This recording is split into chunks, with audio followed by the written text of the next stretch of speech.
Bayangkan bertahun-tahun, hampir 10 tahun, ada setan yang berjuang siang malam untuk menghancurkan komunitas kita. Membuat flyer, membuat ini, membuat website, melakukan konferensi pers, merusak. Untuk apa? Untuk menghancurkan komunitas kita, bukan orang. Karena orang yang dihancurkan itu ya alhamdulillah sehat-sehat saja. Dan orang yang berusaha dihancurkan itu insya Allah akan tetap berjuang dan melakukan yang terbaik.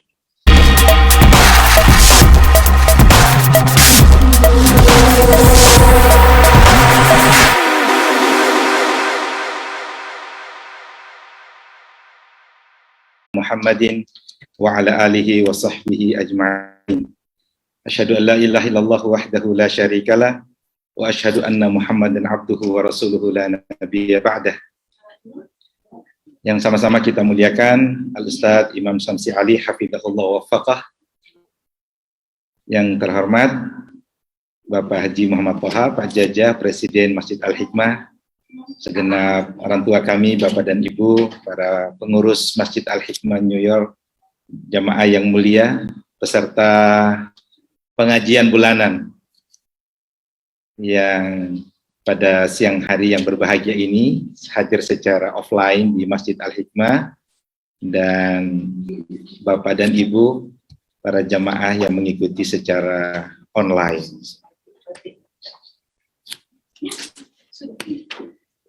Puji syukur kehadirat Allah Subhanahu wa Ta'ala senantiasa kita panjatkan atas segala karunia yang Allah Subhanahu wa Ta'ala berikan kepada kita semua, sehingga dapat bersua dalam pengajian bulanan Masjid Al-Hikmah. Teriring doa, mudah-mudahan Allah senantiasa mencurahkan rahmatnya, berkahnya, ridhonya kepada kita semua. Salam dan salawat senantiasa kita sampaikan kepada junjungan Nabiullah Muhammad sallallahu alaihi wasallam. Semoga kita senantiasa menjadi pengikut setia beliau hingga akhir hayat kita, dan kelak di akhirat kita akan mendapatkan syafaatul uthma dan dikumpulkan bersama Rasulullah sallallahu alaihi wasallam di surga firdausnya nanti. Allahumma amin. Selamat datang di pengajian bulanan Masjid Al-Hikmah.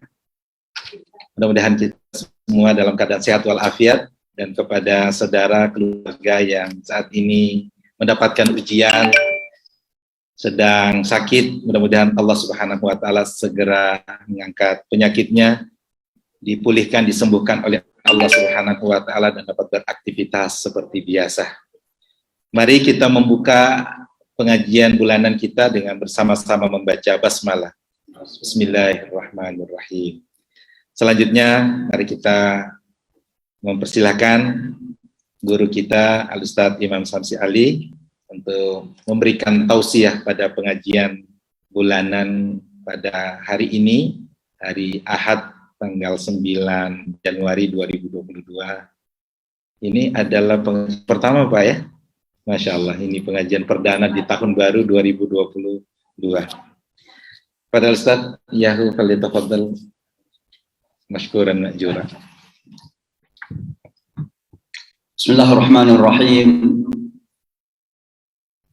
Assalamualaikum warahmatullahi wabarakatuh. Waalaikumsalam warahmatullahi wabarakatuh.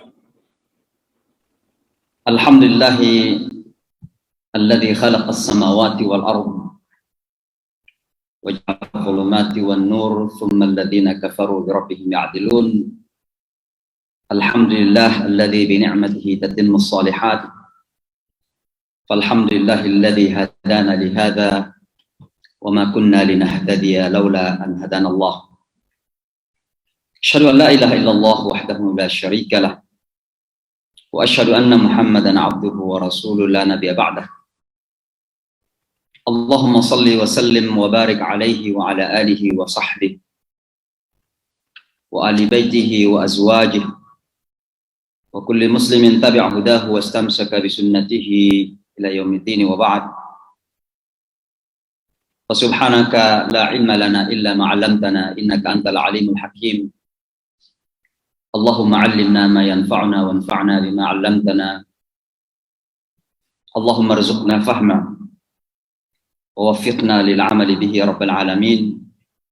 Thumma rabbi shrah li sadri wa yassir li amri wahlul 'uqdatam min lisani yafqahu qawli. Bapak dan Ibu baik yang hadir bersama kita di Masjid Al-Hikmah maupun yang mengikuti secara virtual melalui Zoom. Di awal tahun 2022 ini tentunya begitu banyak sekali keberkahan, kenikmatan, kemudahan dan kemurahan di tengah tantangan yang ada yang Allah berikan kepada kita.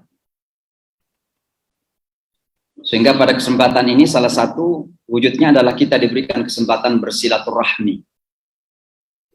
Bagi teman-teman yang mengikuti lewat virtual, mudah-mudahan tidak mengurangi nilai kemanfaatan, nilai keberkahan, dan mudah-mudahan mendatangkan keridhaan dan rahmah Allah untuk kita semua. Banyak yang mengenal kalau saya ceramah itu biasanya agak serius dan biasanya tegang ya. Ya kadang yang tegang-tegang itu diperlukan. Tapi ada ustadz kita di sini, Ustadz Syahroni, yang nanti akan mencairkan suasana. Jadi sengaja kelihatannya disambung lagi ceramah kita nanti sama Ustadz Syahroni. Ustadz kita ini ustadz yang menyegarkan ketika menyampaikan ceramah-ceramah. Nah Bapak dan Ibu, ketika saya mengingatkan untuk kita bersyukur, karena kata syukur itu adalah sebuah kata yang sangat populer, sederhana tapi dalam maknanya. Karena syukur itu adalah esensi keimanan kita dan keislaman kita. Sekaligus pilar fondasi kebahagiaan hidup kita. Maksudnya bagaimana? Segala sesuatu yang kita lakukan dalam Islam ini itu bermuara kepada syukur. Sehingga ada ulama kita yang mengatakan bahwa ketika Allah menggariskan tujuan hidup kita untuk beribadah, wa ma khalaqtul jinna wal insa illa liya'budun. Satu di antaranya adalah liyashkurun, liya'budun, liyashkurun. Beribadah itu muaranya, tujuannya untuk bersyukur. Allah tidak mungkin bisa kita bayar. Tapi bentuk terkecil daripada rasa syukur kita kepada Allah adalah menghambakan diri kita kepada Allah. Begitu banyak nikmat yang Allah berikan kepada kita. Kita menjadi manusia ini nikmat. Bayangkan kalau ada di antara kita yang jadi kambing. Dan kita menjadi manusia bukan sekedar manusia. Yang terpenting kita dipilih. We are the chosen people. Kita manusia terpilih. Menjadi hamba-hambanya Allah yang muslim, beriman. Ini saya meminjam kata-kata ini dari sekelompok manusia yang mengaku terpilih. Kita yang harus merasa berhak lebih dipilih. Kenapa kita merasa lebih terpilih? Karena kita mewakili risalah Allah yang universal. Yang dibawa dari Adam ke Nuh, ke Ibrahim, sampai kepada Musa, Isa. Kita melanjutkan semua. Muhammad SAW. Maka kalau ada orang yang mengaku terpilih, kita lebih harus mengaku terpilih. Nikmat luar biasa. Maka apa yang kita lakukan dalam kerangka keislaman kita itu, tujuan terbesar, tertinggi adalah untuk menyampaikan kepada Allah, ya Allah terima kasih. Maka wajar ayat pertama dalam Al-Quran setelah Bismillahirrahmanirrahim, Alhamdulillahirabbil alamin. Mari kita belajar bersyukur. Ini sekaligus mengingatkan kita bahwa Islam dan iman kita ini harus kita syukuri. Jadi jangan sampai menjadi taken for granted. Kita lahir dari orang tua muslim merasa kunci surga ada di kantong kita. Jangan sampai Bapak dan Ibu sekalian. Kesyukuran kita akan iman dan Islam ini berarti pertama kita harus pertahankan. Dan bahkan kita harus tumbuh suburkan, menguatkan, mengembangkan. Karena la in syakartum la azidannakum wa la in kafartum inna adzabi lasyadid. Jadi la in syakartum la azidannakum artinya ketika kita bersyukur harus kita berjuang untuk menambah. Kalau kemarin iman kita kadarnya sekian, hari ini harus bertambah. Kalau kemarin sholat kita kadarnya sekian, mungkin khusyuknya 10%, hari ini mudah-mudahan 12-15%. Itu namanya bersyukur. Tapi ketika masih di Padang, masih di Makassar, masih di Jawa, luar biasa salatnya, sampai di New York, azan nggak kedengaran, salatnya bolong-bolong. Apa kita masih berkata syukur? Itu namanya kufur. Hati-hati Bapak dan Ibu sekalian. Nah, kenapa syukur menjadi pilar, menjadi fondasi dari kehidupan manusia? Karena dunia ini dengan segala kebesarannya, kehebatannya, tidak akan pernah bisa menjadikan kita puas dan bahagia tanpa kemampuan kita menangkap makna kenikmatan Allah dalam kehidupan kita. Bayangkan Bapak dan Ibu, sering saya mengatakan, ya kerap kali orang mengeluh kemiskinan banyak orang miskin. Memang benar. Tapi jangan lupa, uang yang beredar di dunia kita sekarang ini justru begitu banyak sekali. Bayangkan seorang Jeff Bezos yang punya Amazon itu, bukan Amazon ya, itu lebih 200 miliar dolar, bukan 200 miliar rupiah uangnya, uang pribadi itu, bukan uang bisnisnya. Yang punya perusahaan Tesla, Elon Musk, itu bisnisnya 1 triliun lebih. Jadi bisa dibayangkan uangnya mengalir ke sana kemari di dunia ini, kita luar biasa banyaknya. Tapi kenapa banyak orang yang tidak bisa istirahat di malam hari? Kenapa banyak orang yang hidup di rumah yang begitu mewah, di atas kasur yang begitu empuk, tidak bisa merasakan ketenangan? Karena tidak ada rasa syukur dalam hati mereka. Gaya hidup yang ambruk sekarang ini, mohon maaf kalau saya agak vulgar sedikit. Kenapa orang terkadang tidak puas dengan pasangan yang normal-normal saja? Maka dicarilah pasangan. Kalau yang pasangan normal itu kan pasti lain jenis ya. Masa Adam pasangannya dengan David? Nggak pernah kan? Jadi kalau pasangan normal-normal nggak puas gitu loh. Ya kan? Maka sekarang ini berkembang harus ada pasangan sejenis. Karena yang lawan jenis nggak normal lagi. Nah, kenapa sampai terjadi seperti itu? Manusia gagal mensyukuri kenikmatan yang luar biasa. Allah sudah menjadikan pasangan bagi kita. Wa min ayatihi an khalaqalakum min anfusikum azwajan litaskunu ilaiha. Azwajan, pasangan-pasangan. Litaskunu, agar kita ada ketenangan. Kenapa nggak tenang kepada pasangannya? Karena harus ada abnormal yang terjadi. Sudah terjadi sesuatu yang abnormal dalam kehidupan ini. Dan abnormality, ketidaknormalan itu terjadi akibat ketidakpuasan manusia. Dunia tidak akan pernah memenuhi hawa nafsu kita ini. Maka kata Rasulullah Sallallahu Alaihi Wasallam, kalau kita ingin membandingkan keindahan dunia, kenikmatan dunia, dan keindahan dan kenikmatan yang Allah siapkan di surga nanti, masukkan jari kita dalam lautan itu, air-air yang melekat di tangannya, itulah keindahan dunia ini. Sementara hawa nafsu kita ini nggak ada ujungnya. Semakin diburu, semakin menguat untuk menarik kita. Bagaikan air laut yang kita minum. Maka Bapak dan Ibu belajarlah bersyukur, karena ini fondasi kehidupan kita. Bapak dan Ibu sekalian, hari ini kita akan berbicara tentang satu tema yang sangat penting sekali. Yang saya kira sengaja saya mengusulkan kepada pengurus masjid agar tema ini kita diskusikan pada kesempatan ini, tentang pentingnya komunitas bagi kita di rantau orang. Kita semua di rantau.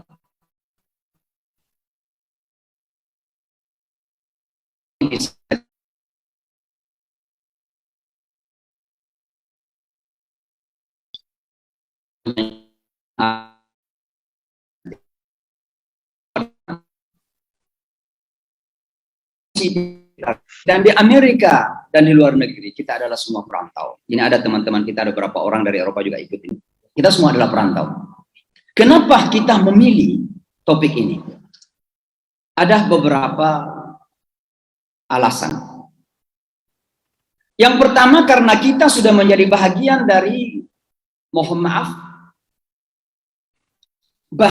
mara bahaya yang sedang mengancam kehidupan manusia sekarang ini.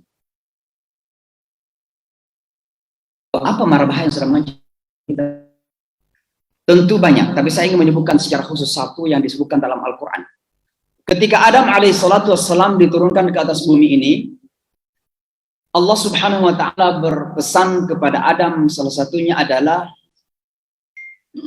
imma yablughan imma ya'tiyannakum minni hudan faman tabi'a hudaya fala khaufun 'alaihim wa la hum yahzanun.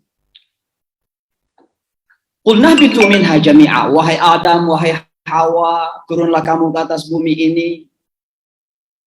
Fa imma ya'tiyannakum minni hudan, kalau suatu saat pasti akan datang petunjuk kepadamu, kepada kalian.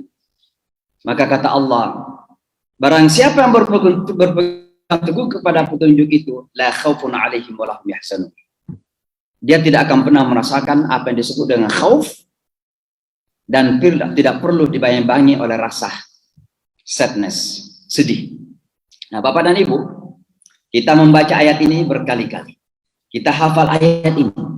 Kita mendengarkan dari para ustaz kita, khaufun wa hazan, khaufun wa hazan. Tapi kita tidak pernah melihat kehidupan dunia kita, bahwa ternyata penyakit khauf dan hazan ini menjadi penyakit yang paling berbahaya dalam kehidupan manusia saat ini. Bukan COVID-19. Walaupun luar biasa COVID-19 ini dahsyatnya. Baru pertama kali terjadi dalam sejarah kehidupan manusia. Di saat-saat peperangan pun masjid tidak pernah kita tutup.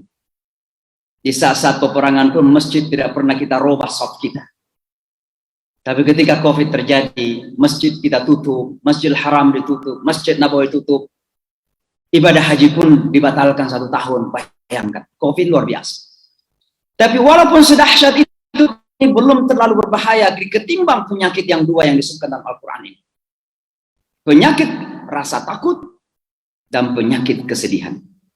Manusia berada di antara dua sisi, di antara dua ujung dan ujung kesedihan. Manusia di antara sedih tentang hari kemarin dan khawatir tentang hari esok. Dan itu bisa kita melihat. Semakin kaya, semakin kuat, semakin hebat, semakin populer, semakin terkenal, ada penyakit-penyakit yang menjangkiti. Sedih karena kemarin hari inginnya, cita-citanya, hawa nafsu yang begitu tinggi tidak tercapai, maka mereka merasa sedih. Begitu melihat masa depan, khawatir. Kenapa? Jangan sampai tidak tercapai apa yang dia mimpikan. Maka dia tidak pernah tenang hidup.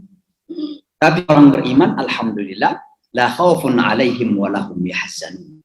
Orang yang punya iman kepada Allah, apa yang sudah dapat insya Allah sudah menjadi takdir Allah Subhanahu wa taala. Kita sudah berusaha semaksimal dan yang terbaik, maka apapun yang nampak di hari kemarin itu adalah qadar Allah Subhanahu wa taala, dan itu pasti yang terbaik apapun bentuk dan warnanya. Itu luar biasanya orang-orang yang beriman. Bagi orang yang beriman, apa yang akan terjadi di esok hari? Hari ini kita usahakan yang terbaik. Tapi esok hari Allah yang menentukan. La tadri nafsum mada taksibu qada. Enggak ada yang tahu apa yang akan terjadi esok hari. Maka orang beriman itu tenang-tenang, Bapak dan Ibu. Tenang-tenang. Walaupun tenang di sini bukan maksudnya tidak perlu pakai masker kalau keluar. Kalau perlu pakai masker gitu. Bukan begitu maksud saya. Jadi teman-teman di masjid juga kalau hadir tetap jaga gitu. Bukan berarti kita beriman kita dijaga. Tenang, bukan. Tenang itu artinya kita lakukan segala ikhtiar sambil kita tawakal kepada Allah Subhanahu wa taala. Penyakit ini telah merajalela hampir di seluruh penjuru dunia dan begitu banyak orang yang tertimpa. Amerika Serikat saat ini menghadapi penyakit yang berbahaya yang disebut dengan mental health issue. Penyakit mental, Bapak dan Ibu. Saya kebetulan salah satu tugas saya sebagai chaplain di rumah sakit ya. Saya berani mengatakan bahwa departemen unit yang paling banyak penghuninya itu adalah unit psikiatrik. Penyakit mental. Jadi coba ke Bellevue misalnya, lantai 18, lantai 19, lantai 20. Itu 3 lantai penuh semua orang-orang yang berpenyakit mental. Kok bisa begitu? Ya itulah suasana sekarang gitu. Apakah orang-orang ini miskin? Banyak juga antara mereka orang yang sukses gitu. Saya bisa menjadi saksi karena saya berdiskusi, berdialog dengan mereka. What do you do? Apa yang kamu lakukan? I'm an engineer. Seorang insinyur sakit hati mental gitu. Coba lihat di Bapak dan Ibu sekalian. Nah ini penyakit yang selalu melanda manusia kita sekarang ini. Orang ketakutan, orang kesedihan, hanya terombang-ambing, tidak pernah merasakan ketenangan. Maka iman itu esensinya ketenangan. Insya Allah kita orang beriman itu tenang hidupnya. Ya. Kita belajar tenang hidupnya. Ala bi dzikrillahi tatmainnul qulub. Tapi masukkan ke dalam hati kita. Ya. Bapak dan Ibu sekalian, kita sebagai komunitas rantau ini menjadi bagian dari suasana masyarakat seperti itu. Coba lihat ya, kita misalnya masyarakat kecil Indonesia di kota New York dan sekitarnya, anggaplah New Jersey, Connecticut, bahkan Boston pun dimasukkan, bahkan New Hampshire pun dimasukkan. Kita ini masyarakat Indonesia kecil. Tapi Bapak dan Ibu sekalian, kita merasakan bagaimana hektiknya. Bagaimana hektiknya, terasa kita betul-betul goncangan hidup di kota New York luar biasa. Eras kita ya, istirahat kita itu rasa sangat kecil sekali. Kenapa? Bukan karena kita membanting tulang di kebun seperti bapak ibu kita di kampung, bukan. Tapi karena ada suasana kompetisi, materialisme yang begitu sangat tinggi. Dan itu menjadikan kita juga tidak bisa tenang hidup. Oleh karena itu Bapak dan Ibu sekalian, penyakit ini harus kita hadapi bersama. Dan komunitas adalah salah satu bentuk di mana kita akan menghadapi bersama tantangan besar ini. Kenapa komunitas ini? Bapak dan Ibu, ada beberapa alasan. Yang pertama, karena komunitas itu adalah rumah besar kita bersama. Kalau kata rumah di dalam bahasa Arab itu ada dua minimal dipakai. Ada baitun, dan baitun itu artinya tempat rujukan, tempat kita kembali beristirahat. Bata yabitu, baitun, tempat kita tidur. Artinya apa? Komunitas kita ini harus kita jadikan sebagai rumah bersama. Kemanapun kita berada, kemanapun kita berjalan, tempat kita kembali adalah komunitas kita sendiri. Maka anggaplah Masjid Al-Hikmat Indonesian Muslim Community atau keluarga pengajian Indonesia adalah rumah besar kita bersama. Itu pertama. Yang kedua, rumah disebut dalam bahasa Arab juga sakanun, maskanun, tempat kita merasakan ketentraman, ketenangan. Ya, bukan sebaliknya. Di mana ketika kita bersama-sama di komunitas kita itu ada semacam kesangaran yang terjadi. Ada kesedihan apa ya? Ya pokoknya sebaliknya dari ketenangan itulah. Mudah-mudahan tidak terjadi di sini. Ini tempat lain terjadinya. Maka komunitas itu menjadikan kita sakan, rumah besar kita bersama. Itu yang pertama. Yang kedua, komunitas itu adalah mauqim wiqayah, tempat kita terlindung. Saya tidak perlu menjelaskan ini, tapi contoh saja. Pak Jaja ini kan presiden kita. Ini orang dari dulu pun selalu berada di garis terdepan kalau ada orang yang meninggal. Mayat yang terakhir itu, yang sudah hampir diklaim oleh Siti, orang Islam meninggal di Bellevue, nggak dikenal kalau orang Islam, nggak ada keluarganya. Nah Bapak dan Ibu, saya ingin mengatakan saja, kalau seandainya orang ini tidak dikenal oleh komunitas, dan tidak diambil oleh komunitas, mungkin dia sudah dikremasi, sudah dibakar. Itulah urgensi komunitas. Maka saya selalu mengatakan begini Bapak dan Ibu, dalam keadaan susah pun selalu saya mengatakan, sebenci-bencinya kita orang kepada siapapun ya, orang siapapun yang kita benci di masjid ini, datanglah ke masjid. Setidak suka apapun kepada seseorang di komunitas kita, kembalilah kepada komunitas kita. Sebab kalau kita sakit, kita juga bergembira, ada yang nikah, atau misalnya kita sedih, ada yang meninggal, siapa sih kalau bukan di antara kita juga? Maka Bapak dan Ibu sekalian, jadikanlah komunitas kita ini adalah tempat kembali kita, tempat kita berlindung bersama. Di saat kita sakit ada yang mendoakan, di saat kita meninggal ada yang menyalati kita, ada yang menguburkan kita, ada yang memandikan kita, ada yang memproses secara Islam secara benar. Itu adalah komunitas kita. Tapi tidak kalah pentingnya Bapak dan Ibu, komunitas ini adalah tempat penyelamatan generasi kita masa depan. Saya tidak perlu memberikan contoh-contoh betapa generasi kita bisa cenderung untuk hilang dari kita semua. Kalau kita jujur ya nih teman-teman, Bapak dan Ibu yang mendengarkan di rumah, maupun yang hadir di Masjid Al-Hikmah ini, coba kita bayangkan wajah anak-anak kita dulu yang datang ke Saturday School. Pertanyaannya, kira-kira kalau kita sudah tidak ada di sini, mereka akan menggantikan kita enggak? Kira-kira gitu. Jujur saja. Kalau satu hari kita tidak datang lagi ke Masjid Al-Hikmah ini, anak-anak yang pernah kita didik di Saturday School dulu, kira-kira mereka akan datang nggak menggantikan kita di masjid ini? Ini generasi kita, Bapak dan Ibu sekalian. Harapan saya dan kita semua, mudah-mudahan anak-anak kita itu ingat bahwa mereka punya komunitas. Sehingga suatu ketika kemanapun mereka berada, mereka akan kembali karena saya punya komunitas yang bernama Indonesian Muslim Community. Ini tempat kita bersama, Bapak dan Ibu sekalian. Oleh karenanya mari kita menjadikan ini sebagai sebuah prioritas. Pertanyaannya kemudian, komunitas apa yang harus kita bangun ini? Saya sebenarnya ingin mengajak kita semua untuk membuka Al-Quran saja, tapi nggak apa-apa, nanti lain kali saja. Tapi kalau ada HP di depan, silakan buka Al-Quran. Surah Ali Imran, ayat 102 sampai 110. Ayat-ayat ini berbicara tentang pilar-pilar, fondasi untuk membangun komunitas. Bagaimana benteng atau fondasi daripada komunitas yang harus kita bangun itu? Dimulai dengan a'udzubillahi minasyaitonir rajim. Ya ayyuhalladzina amanu taqullaha haqqa tuqatih wa la tamutunna illa wa antum muslimun. Hai orang-orang yang beriman, bertakwalah kalian kepada Allah dengan takwa yang sesungguhnya dan jangan meninggal dunia kecuali dalam keadaan muslim. Ayat ini kalau kita selami, kita hayati, kita dalami, begitu memiliki makna yang sangat luar biasa. Tapi satu makna yang terpenting adalah bahwa takwa iman Islam adalah fondasi terbangunnya komunitas muslim yang kuat.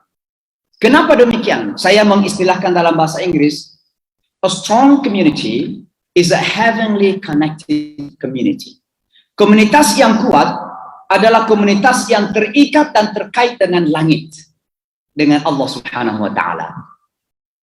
Ada ayat dalam Al-Quran yang mengingatkan kita bahwa keberkahan bumi ini tidak akan mungkin bisa terjadi. Tidak ada yang bisa maju, tidak ada yang bisa sukses kecuali terbuka berkah dari langit. Allah mengatakan, walau amana ahlul qura wattaqau la fatahna alaihim barakatim minas sama'i wal ard. Kalau seandainya penduduk negeri ini beriman dan bertakwa, niscaya kami, kata Allah, akan bukakan pintu keberkahan dari langit, baru dari bumi. Jangan pernah bermimpi mau sukses di bumi ini kalau keberkahan dari langit tidak ada, Bapak dan Ibu. Komunitas ini tidak akan pernah kuat kalau relasi kita kepada Allah berkurang. Makanya kalau kita kumpul-kumpul di masjid ini bukan kumpul-kumpul arisan, bukan.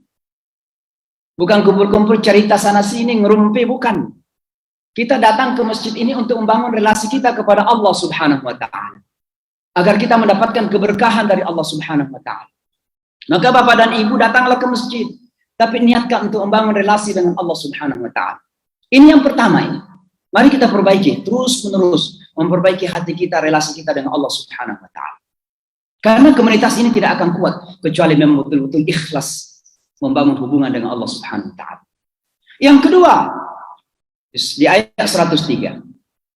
Wa'tasimu bihablillahi jami'a wa la tafarraqu. Wadhkuru ni'matallahi 'alaikum idh kuntum a'da'an fa'alafa baina qulubikum fa asbahtum bi ni'matihi ikhwana.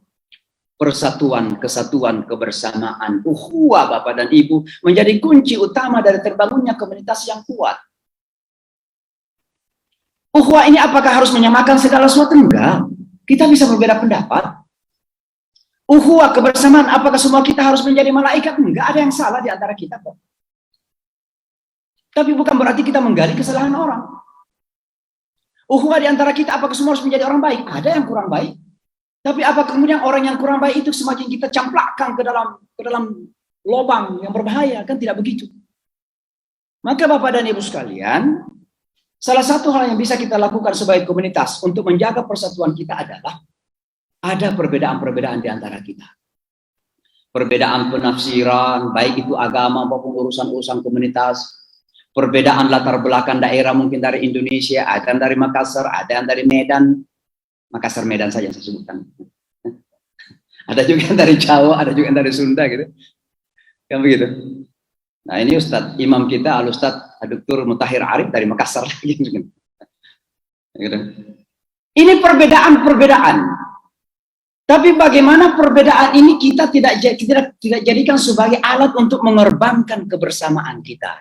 Apa kebersamaan kita? Kita sama-sama hamba Allah di masjid ini kok. Mari kita bangun gitu. Bapak dan Ibu sekalian, kalau kita mencari perbedaan itu nggak pernah habis. Saya kebetulan diberikan kesempatan oleh Allah Subhanahu wa Ta'ala dalam banyak hal untuk berinteraksi dengan masyarakat yang lain. Jangankan sesama Muslim kita, dari Timur Tengah, dari Afrika, dari Asia Selatan, dan sekarang di Jamaica Muslim Center, banyak Bangladesh yang hari Jumat kemarin datangi wali kota kita. Diberikan kesempatan berinteraksi dengan masyarakat yang lain. Jangankan sama Muslim, dengan non-Muslim pun saya diberikan kesempatan berinteraksi. Ada di antara ibu-ibu, bapak-bapak yang pernah ikut ke acara-acara interfaith dialog saya kan. Tapi kenapa bisa kita survive di dalam menjaga relasi ini? Salah satunya adalah karena selalu kita melihat kepada common ground. Saya kasih contoh saja. Membangun dialog dengan teman-teman kita yang beragama Yahudi. Ini sensitif. Karena orang Islam insya Allah kalau imannya masih hidup pasti akan menyala membela Palestina. Kita tidak akan pernah redah dalam membela Palestina. Tidak akan pernah surut. Itu adalah komitmen iman, dan bagi orang Indonesia komitmen konstitusi juga. Maka saya selalu mengingatkan kepada pemerintah kita, kalau sampai pemerintah kita mengakui negara nanti konstitusi dalam hal ini. Tapi itu kemudian tidak menjadikan saya bisa terhalangi membangun komunikasi. Kenapa? Karena ada common ground. Apa common ground kita di sini di Amerika? Sama-sama berjuang melawan ketidakadilan. Mereka melawan antisemitisme, kita melawan Islamofobia. Ada kepentingan bersama. Nah, Bapak dan Ibu sekalian, kalau non-Muslim saja kita bisa membangun dialog, kenapa kita sesama Muslim kok enggak? Penting sekali. Ya. Maka mari kita belajar membangun kebersamaan. Kembali merajuk kebersamaan itu. Itu yang kedua. Ayat yang ketiga adalah 104 itu. Ini bukan tafsir ya, jadi poin-poinnya saya ambil dari ayat per ayat saja. Al-Quran mengatakan, A'udzubillahi minasyaitonirrajim. Wal takum minkum ummatun yad'una ilal khair wa ya'muruna bil ma'ruf wa yanhauna 'anil munkar wa ulaika humul muflihun. Apa kesimpulan dari ayat ini? Bahwa komunitas yang solid adalah komunitas yang bisa membangun kesadaran kolektif bersama. Ada social awareness, kesadaran sosial. Nah, apa kesadaran sosial yang harus kita bangun sebagai komunitas di Amerika? Ada dua hal, Bapak dan Ibu. Coba dengarkan baik-baik ini. Pertama, kita adalah komunitas imigran. Apa maksudnya di sini? Sebagai komunitas imigran di Amerika, ada dua sisi yang sedang kita hadapi. Sisi opportunity, kesempatan-kesempatan yang ada di Amerika ini. Tapi pada saat yang sama kita menghadapi challenges, tantangan-tantangan yang luar biasa. Opportunities itu ma'ruf. Kesempatan mendidik anak, menyekolahkan anak kita ke sekolah yang terbaik, mengirim anak kita ke universitas yang terbaik. Kesempatan menjadi muslim yang terbaik juga ada di Amerika. Kenapa? Ada kebebasan beragama di Amerika. Jadi jangan mentah-mentah dikatakan Amerika, oh pasti udah imannya kurang lah, belum tentu Bapak dan Ibu. Saya kalau diberikan kesempatan pulang ke Jakarta biasa jalan-jalan ke mall-mall. Banyakan itu, mohon maaf, anak-anak remaja, pemuda-pemudi di mall-mall gitu. Mohon maaf ya, melakukan hal yang lebih mungkar. Bandingkan coba kita ke mall-mall di tempat, di Queens Mall misalnya, biasa-biasa saja. Jadi terkadang suasana keislaman itu lebih nampak di Amerika. Muslim Student Association.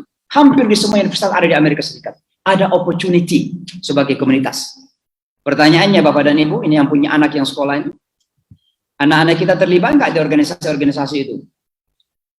Kalau anaknya Pak Lefty dulu, sebenarnya Dela ya. Saya pernah diundang ceramah di Drew University ya. Nah, biasalah ada yang ikut ya. Kemudian anaknya Ibu Emma, siapa lagi namanya itu? Farhana, ya itu dulu lumayan memperjuangkan halal food di universitasnya misalnya kan. Tapi coba secara umum, secara global anak-anak kita aktif enggak di MSA, universitas-universitas, college-college. Saya diundang beberapa universitas ceramah. Saya melihat wajah-wajah mana wajah Indonesia ya. Hampir enggak ada kelihatan gitu loh. Kalau saya tahu ada anak-anak Indonesia sekolah di situ. Kenapa anak-anak kita enggak aktif gitu? Ini opportunity tapi tantangan yang luar biasa. Ini amar ma'ruf nahi munkar ini. Tanggung jawab kita sebagai komunitas.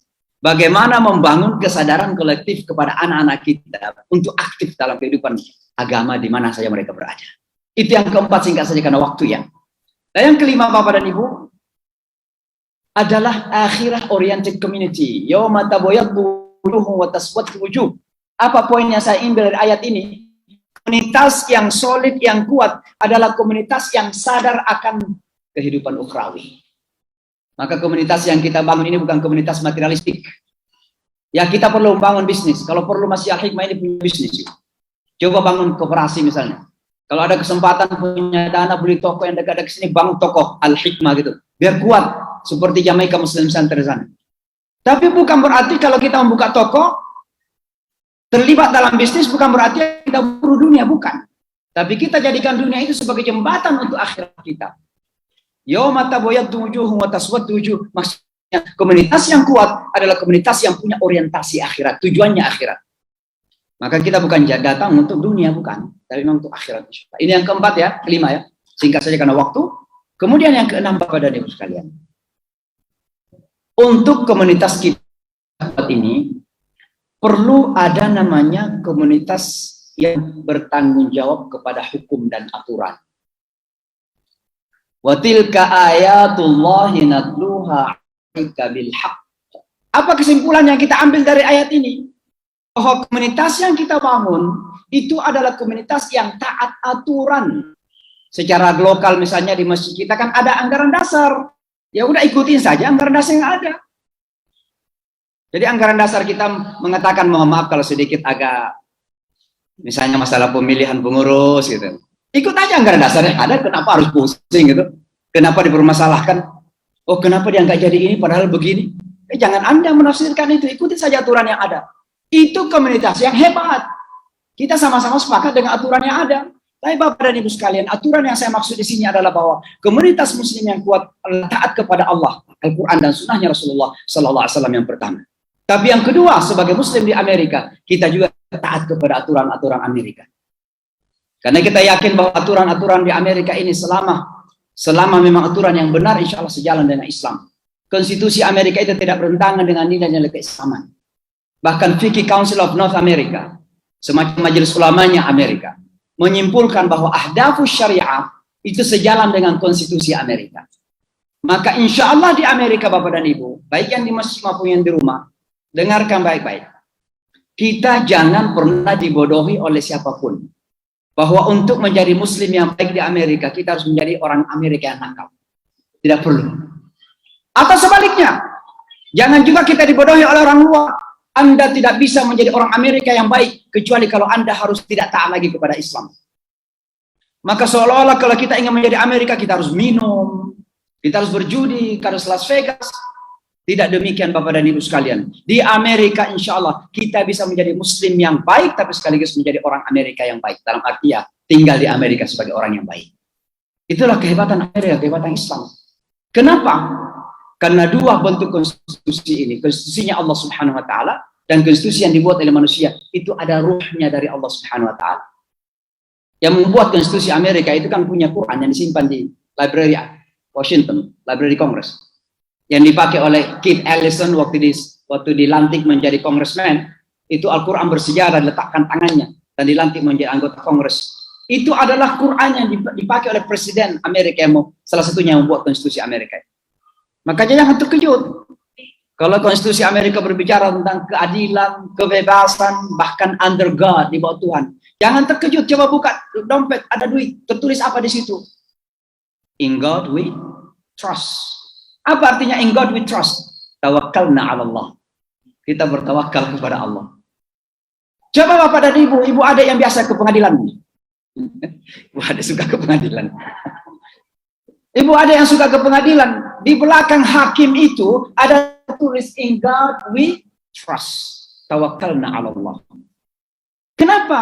Karena Amerika ini walaupun dikenal sebagai negara sekuler, tapi negara yang sangat religius, memberikan kebebasan kepada setiap warga Amerika untuk melaksanakan agamanya secara bebas. Dan ini luar biasa Bapak dan Ibu sekalian, opportunity, kesempatan yang harus kita tangkap baik-baik. Ini yang keenam ya. Jadi tilka ayatullahi natluha 'alaika bil haqq, itu kesimpulannya bahwa Komunitas yang kuat itu selalu taat hukum. Makanya kalau ada jamaah kita, ada teman kita agak curiga tentang masalah aturan, ya udah datanglah perbaiki, dicari baik-baik itu. Jangan buat penafsiran-penafsiran sendiri. Jangan buat penafsiran sendiri. Datang itu. Ini benar ada pelanggaran. Jangan dari belakang layar, ini kan seringkali di belakang layar ini. Di belakang pintu kita ngomong-ngomong gitu. Itu yang keenam ya. Lalu yang terakhir ya, poin yang terakhir. Komunitas yang solid yang akan kita bentuk itu adalah a community of excellence. Komunitas yang mumtaz. Komunitas yang hebat. Komunitas yang kuat. Wal takum minkum ummatun yad'una ilal khair wa ya'muruna bil ma'ruf wa yanhauna 'anil munkar, ayat 110. Komunitas yang kita akan bangun yang bernama Indonesian Muslim Community ini, anggaplah saya menyebutnya, adalah bukan a regular community, bukan an ordinary community, komunitas yang biasa, tapi komunitas yang with excellence. Nah, apa excellence itu? Excellence tidak bisa dicapai dengan taken for granted. Semua kita harus berjuang. Semua anggota yang ada di bawah atap komunitas ini harus berusaha untuk berusaha melakukan yang terbaik, bukan menjadi yang terbaik, tapi melakukan yang terbaik. Sehingga pada akhirnya Ustadz Mutahir melakukan yang terbaik, Pak Jajak melakukan yang terbaik, Pak Mukmin melakukan yang baik, para pengurus melakukan yang terbaik, Pak Ferry melakukan yang terbaik, Ibu Titi, semua kebaikan-kebaikan yang ada dikumpulkan menjadi kebaikan dahsyat. Percayalah, masing-masing kita punya potensi. Ada yang potensinya di bisnis, ada yang potensinya mungkin di mengajar, ada potensinya di manajemen, ada yang potensinya mungkin ngomong. Kalau saya mungkin potensinya ceramah saja, karena saya tidak punya duit untuk bisnis. Saya tidak punya orientasi bisnis, nggak bisa saya bisnis. Kalau dikasih duit disuruh bisnis, habis duitnya. Nggak bisa, saya akui itu. Tapi ada di antara kita hebat bisnis. Kalau semua potensi ini bisa kita satukan, Bapak dan Ibu, luar biasa dahsyatnya. Ini yang akan melahirkan a community of excellence, komunitas yang mumtaz itu. Anak-anak kita, Bapak dan Ibu ya, coba lihat ya. Saya terkagum-kagum dengan orang-orang Bangladesh.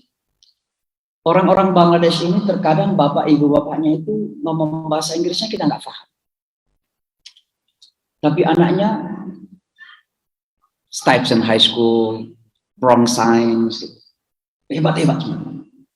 Dan bahkan orang-orang Bangladesh ini yang terkadang, mohon maaf ini Pak Leti, kebetulan desanya orang Bangladesh. Orang-orang Bangladesh ini terkadang ya, bahasa Inggrisnya tidak terlalu kita kenal, tidak kita paham, tapi jadi dokter, jadi farmasis. Kenapa? Rupanya salah satu rahasianya adalah mereka salah satu dengan yang lain itu saling mendukung. Ada yang pernah ke toko yang namanya Mannan enggak?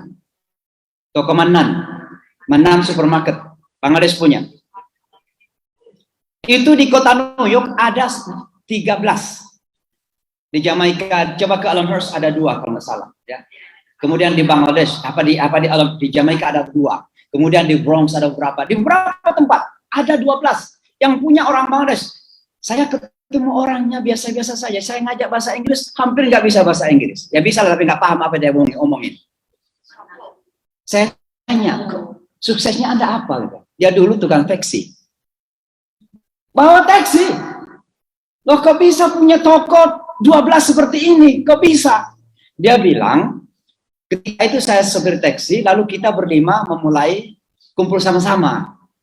5 orang. Jadi setiap minggu dikumpulin duitnya sekitar 1.000, 2.000 gitu. Sampai dia bisa membuka 1. Atas nama yang 1 dulu. Lalu kemudian terus mengumpulkan duit, dibuka yang kedua atas nama yang 1 lagi. Sampai 5-5-nya masing-masing punya toko, tapi diberikan 1 nama, Mannan Supermarket. Nah sekarang berkembang terus-menerus. Bapak dan Ibu, bisa nggak kita lakukan itu di Indonesia? Bisa nggak masyarakat Indonesia lakukan itu? Amin, amin, amin. Nah ini masyarakat yang excellence. Ya. Ini masyarakat yang excellence. Betul-betul Bapak dan Ibu sekalian. Akibatnya apa? Ketika masyarakat menjadi kuat secara ekonomi, coba Bapak dan Ibu, ini kan Astoria namanya nih Ustaz Syaroni, ini namanya Astoria. Di Astoria ini ada sekitar 17 masjid. Salah satunya masjid kita yang tercinta ini, Masjid Al-Hikmah. Tapi dari 17 masjid ini, ada sekitar 12-13 masjid milik orang Bangladesh. Itu di bawah subway di sana itu, ada 2 masjid berhadapan Bangladesh. Syah Jalal dengan Kaufiyah namanya. Tidak jauh dari sini Abu Hurairah. Luar biasa mereka Bapak dan Ibu sekalian. Dan kami yang bersama mereka, saya ini anggota tetap, anggota seumur hidup, lifetime member di Jamaica Muslim Center. Karena kita sudah dibayar, saya nggak membayar, tapi biarkan. Bayar cuma 5.000 saja. Kita berapa per tahun bayarnya di masjid kita? Berapa Ibu Adet? 340 tahun, mereka 5.000 Bapak dan Ibu. 5.000. Cuma ya. Dan saya harus dijadikan anggota tetap. Dibayarin sama Dr. Wadud namanya. Saya nggak tahu dia dengar. Dr. Wadud.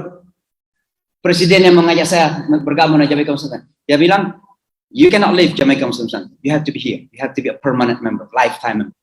Bukan cuma itu. Ada teman-teman ya. Kemarin kerja saya itu kan hanya local staff di PTRI, kayaknya berapa. Kok bisa punya rumah? Sampai dituduhlah kita mengkorupsi uang Masjid Al-Hikmah ini untuk beli rumah. Ini dengar ya teman-teman di rumah ya. Rumah saya dari mana?